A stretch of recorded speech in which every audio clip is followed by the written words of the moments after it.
the Monday, Wednesday, yana Friday. Na Aganiru Ezinono, Oganiru Ezinono, or Oganiru Obodan.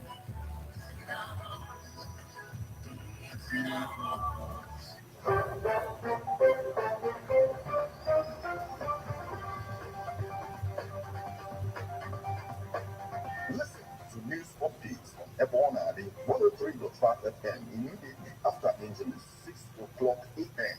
and 6 o'clock p.m. weekdays. Stay to be informed. News updates, live reports. Ebona FM breaks the news with actualities. And believe that if we are hoping for a new Nigeria, you can as well listen online via mixlr.com/GistFM.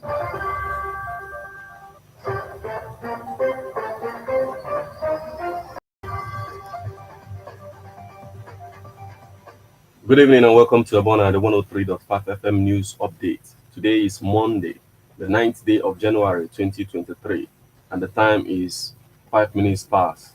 A minute past the hour of 6. Martin Ifeanyi is my name. The headlines. Hoodlums set police station ablaze in Anambra.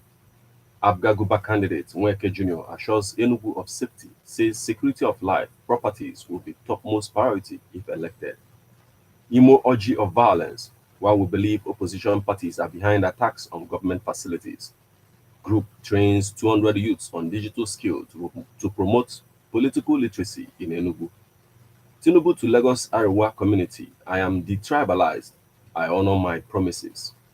Amnesty International asks Cristiano Ronaldo to draw attention to human rights issues in Saudi Arabia. Now, the details.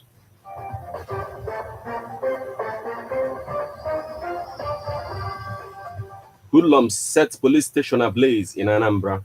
Some yet to be identified persons have burnt down the Umushu police station along the Umushu-Ashina road in Agwata local government area of Anambra State. Sources said the hoodlums stormed the place at about 3 a.m. on Sunday and set the facility on fire.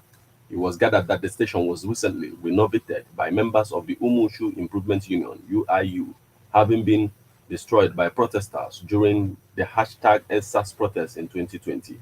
The community leaders, according to the source, had renovated the station and its adjoining infrastructure and upgraded it to fit the status of a divisional police station before donating it to the Nigerian police to help in the fight against insecurity in the area. There was no record of casualties as the security operatives had since vacated the station and relocated to the nearby police area command headquarters after it was destroyed during the #EndSARS protest and were yet to return. The station was vacated after it was attacked in 2020 and there was no police personnel on duty at the time of the Sunday attack.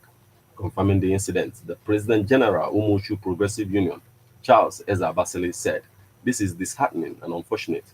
While the UIU has upgraded facilities at the police station and awaited the return of police personnel, the hoodlums are busy destroying, demolition, and burning down the facility meant for our own good. How do we progress?" he asked. The state police spokesman, DSP Tochukwu Ikenga, could not be reached for reactions.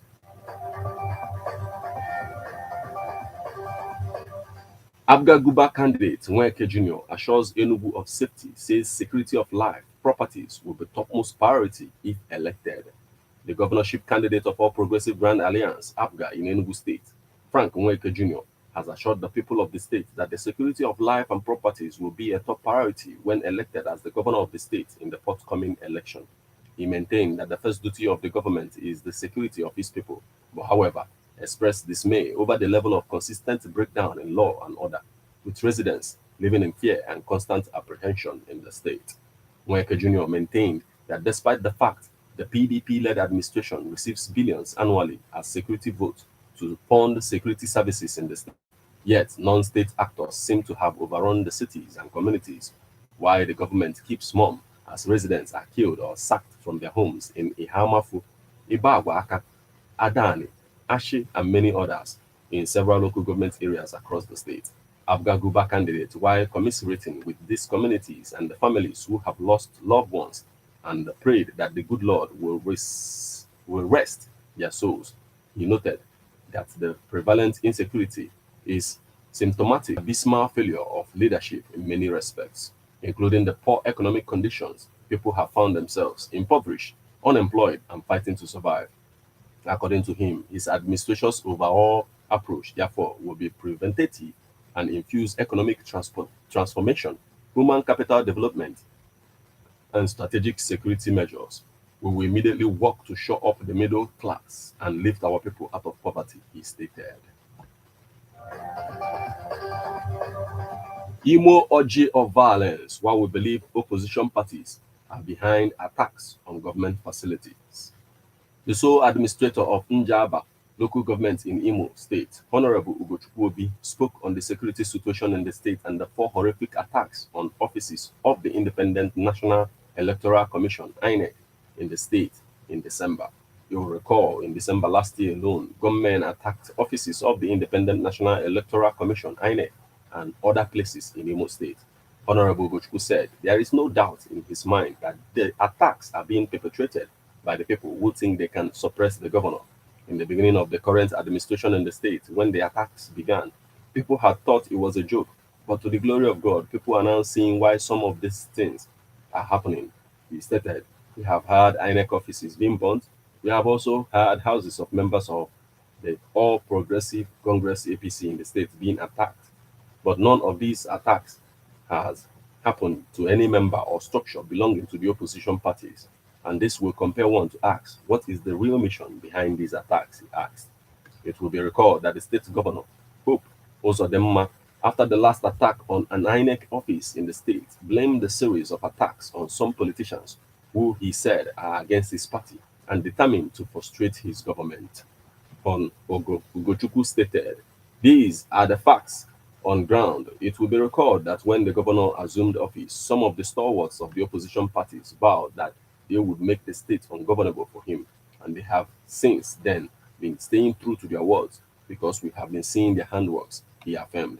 You yourself can testify to the happenings of these attacks, and the manner in which they are being carried out has not given anyone any doubt that they are being orchestrated by the opposition party's chieftains, he declared. Despite the various attacks, God has given the state governor the grace to handle some of the security situations of the state, and he has been trying his best. If not, it would have been a different situation in the state today, because we know that 90% of the attacks are being perpetrated by the opposition, he stated.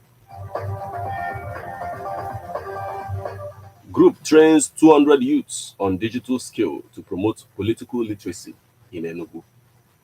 A non-governmental organization, Yes We Can Sustainable Leadership for Youth Initiative, YWC, has trained 200 youths on the use of digital skills to promote political literacy in Enugu State. The youths, who underwent several digital training on the Politeracy project, were empowered with different gadgets, including laptops and phones, to commence political education in rural areas to hold political leaders accountable. This was made known by the project leader, Abu Uchenna, during the closing ceremony of the Politeracy project held at Center for Memories, Independence Layout in Enugu.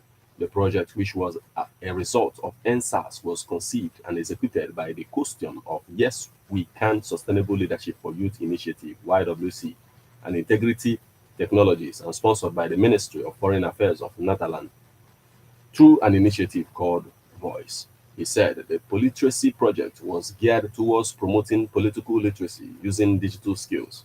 The project's goal was to train 200 rights holders from 10 different communities in Enugu State on the use of digital skills for socio-political engagements. Some of the communities are Mako, Umuode, Ozala Uwelu, Ugwaje, Iva Valley, among others. The NSAS protest was the precursor of the Politeracy project. The protest was adjudged as the most impactful in recent Nigerian history and was sustained through the instrumentality of social media.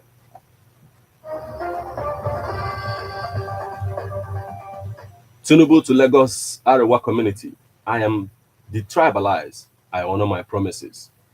Tinubu, presidential candidate of the All Progressive Congress APC, has described himself as a tribalized individual.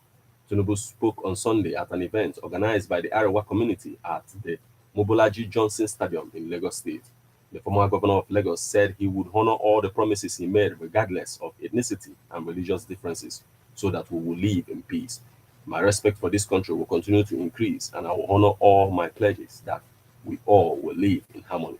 We belong in each other's hearts.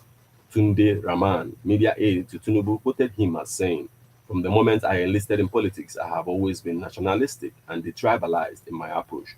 I do not operate on the basis of ethnicity, region, or religion. I have friends and associates in all corners of this country. As governor of Lagos State, I constituted a cabinet composed of competent people from all parts of Nigeria," he stated. "We had the Yoruba, as we had the Igbo and Arewa. What was important to me was not your ethnicity or creed, it was your competence and the value you will bring to governance and people," he stated. "To replicate this feat for the country is why I have offered myself for presidency." Tinubu said if elected president, his priority will be the safety and prosperity of the country. "I shall tackle this nation's problems with a commitment to solving them," he said. "I will give priority to confronting security and making the economy one of the widely shared prosperity and paying special attention to agriculture like the present government of President Muhammadu Buhari," he declared. On security, "My policy is not an artificial one created to sound good for this campaign. Our security policy is based on dedicated study and long conversations with experts in this field. I use the same approach to tackle the bad security situation that faced me when I became governor of Lagos. I created programs and institutions to solve the real and dangerous challenges Lagos faced," he recalled.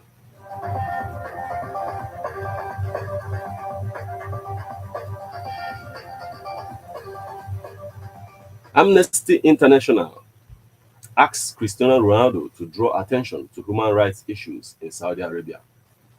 Amnesty International said that soccer superstar Cristiano Ronaldo should highlight human rights issues in Saudi Arabia during his time playing at Al Nassr. A press release from the human rights watchdog quotes Dana Ahmed, East Middle East researcher, saying Al Nassr's signing of Cristiano Ronaldo fits into a wider pattern of sports washing in Saudi Arabia. Sports washing is the phenomenon of punishing one's reputation through sports. It is highly likely that the Saudi authorities will promote Ronaldo's presence in the country as a means of distracting from the country's appalling human rights record, added Ahmed. Cristiano Ronaldo should not allow his fame and celebrity status to become a tool of Saudi's sports washing. He should use his time at Al Nassr to speak out about the myriad human rights issues in the country. The release argued that the Saudi state executes people without fair trial and does not allow for freedom of expression or association. Ronaldo will earn an estimated $200 million a year with Al Nassr, according to Saudi state-owned media. The statement from Amnesty International came in response to comments made by the Portuguese star at his unveiling for the Riyadh-based team on Monday, where he said, "I want to give a different vision of this club and country, and this is why I took this opportunity. Newsmen, why we believe opposition parties are behind attacks on government facilities. Group trains 200 youths on digital skill to promote political literacy in Enugu. Tinubu to Lagos Arewa community. I'm detribalized. I honor my promises." Amnesty International asks Cristiano Ronaldo to draw attention to human rights issues in Saudi Arabia.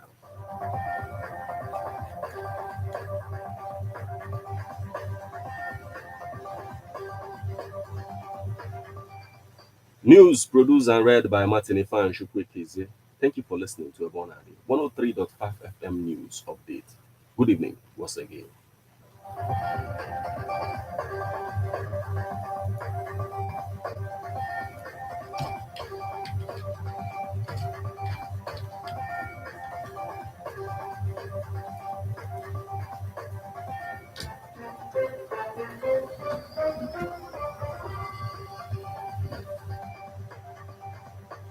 Listen to news updates on Ebonadi 103.5 FM immediately after Angeles 6 o'clock a.m. and 6 o'clock p.m. weekdays. Stay tuned to be updated, to be informed. News updates, live reports. Ebonadi FM breaks the news with actualities. And the link that people are looking for Radio Nigeria. You can as well listen online via mixlr.com/. Gist FM. Please remember to subscribe, alright? Thank you.